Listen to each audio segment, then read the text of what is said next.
સુરતમાં વિદ્યાર્થીઓને શાળાએ લઈ જવા અને લઈ આવવા માટે વાલીઓ દ્વારા રિક્ષા કે વાન બંધાવી દેવામાં આવતી હોય છે.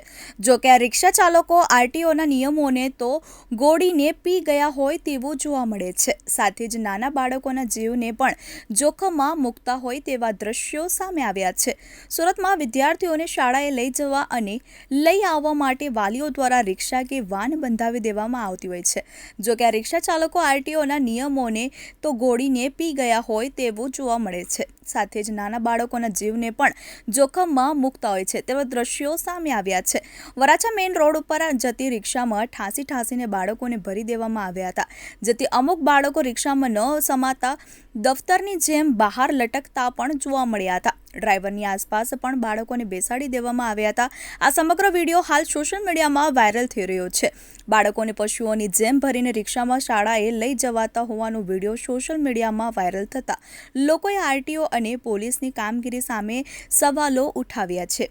તંત્રની બેદરકારીના કારણે કોઈ માસૂમનો જીવ જોખમાય ત્યારબાદ તંત્ર પગલાં લેશે કે કેમ તેવા સવાલો પણ ઉઠવા પામ્યા છે.